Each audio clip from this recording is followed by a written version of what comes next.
अथर्ववेद, सच्ची शांति की खोज। नमस्कार मित्रों, क्या आपने कभी सोचा है कि शांति वास्तव में क्या है? क्या यह बाहर की दुनिया में मिलती है या हमारे भीतर कहीं छुपी होती है? हमारे ऋषि मुनियों ने हजारों वर्ष पहले इस प्रश्न का उत्तर दिया था अथर्ववेद में। यह वेद केवल मंत्रों का संग्रह नहीं है, बल्कि जीवन की गहराइयों में उतरने की कुंजी है। यह हमें बताता है कि सच्ची शांति वहां नहीं है जहां शोर खत्म होता है, बल्कि वहां है जहां मन शांत होता है। अथर्ववेद कहता है, शन्नो मित्रः शं वरुणः शन्नो भवद्वर्यमा। अर्थात मित्रवत संबंधों में शांति है, प्रकृति के साथ सामंजस्य में शांति है और अपने भीतर के सत्य को पहचानने में शांति है। लेकिन दुखद है कि मनुष्य पूरी उम्र इस शांति को बाहर ढूंढता रहता है, जबकि वह उसके भीतर होती है। मनुष्य का सबसे बड़ा युद्ध बाहर की दुनिया से नहीं, बल्कि अपने मन से होता है। हमारा मन एक चंचल हिरण की तरह है, कभी इधर दौड़ता है, कभी उधर।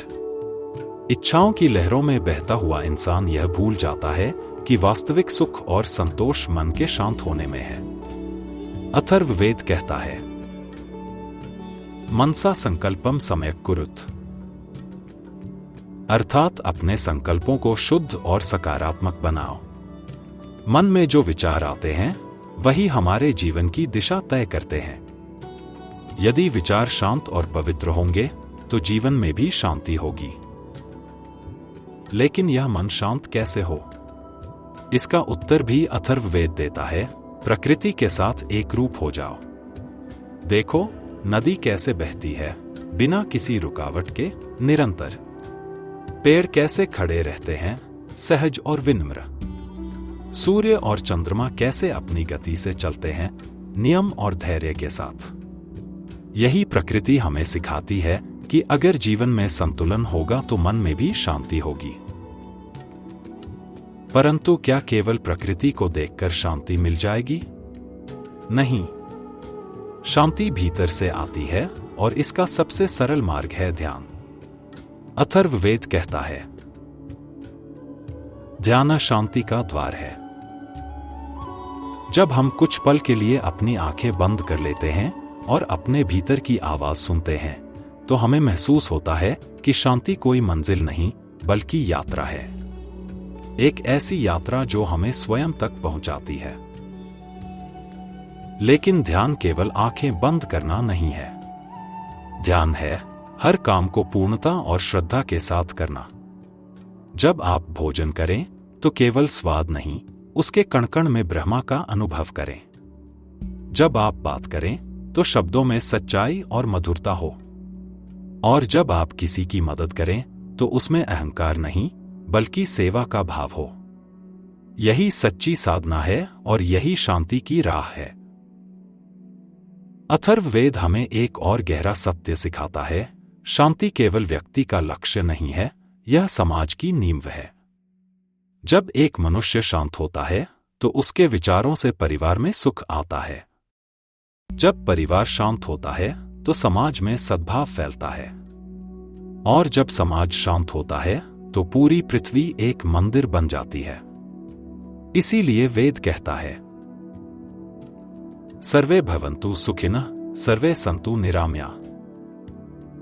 अर्थात सब सुखी हों, सब निरोगी हों, क्योंकि अकेले की शांति अधूरी है। असली शांति वह है जो हम दूसरों को देकर महसूस करते हैं। शायद इसी कारण हमारे पूर्वजों ने यज्ञ, मंत्र और प्रार्थना के माध्यम से संपूर्ण ब्रह्मांड की शांति की कामना की। उन्होंने कहा, ओम द्यौः शांत्या, अंतरिक्षं शांत्या, पृथ्वी शांत्या। आकाश में शांति हो, अंतरिक्ष में शांति हो और पृथ्वी पर शांति हो। लेकिन ध्यान रहे, यह शांति मांगने से नहीं मिलेगी, इसे बांटने से मिलेगी। मित्रों, आज की दुनिया में जहां अशांति, तनाव और भागदौड़ ने हमें घेर रखा है, वहां अथर्ववेद की यह सीख पहले से कहीं अधिक महत्वपूर्ण हो गई है। शांति कोई वस्तु नहीं है जो हमें कहीं से मिलेगी।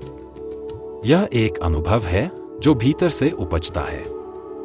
और इसका पहला कदम है अपने मन को जानना और उसे स्वीकार करना। तो आइए आज से एक संकल्प लें। हम अपने विचारों को पवित्र बनाएंगे, अपने कर्मों को शांत और सरल बनाएंगे। हम केवल बाहरी सफलता के पीछे नहीं भागेंगे, बल्कि भीतर की पूर्णता को खोजेंगे। क्योंकि जब हमारा मन शांत होगा तो दुनिया की हर हलचल हमें संगीत लगेगी। और तब हम समझेंगे कि जो सुख हम बाहर ढूंढ रहे थे वह हमारे भीतर ही था। अथर्ववेद के इस दिव्य संदेश के साथ मैं आपसे विदा लेता हूं।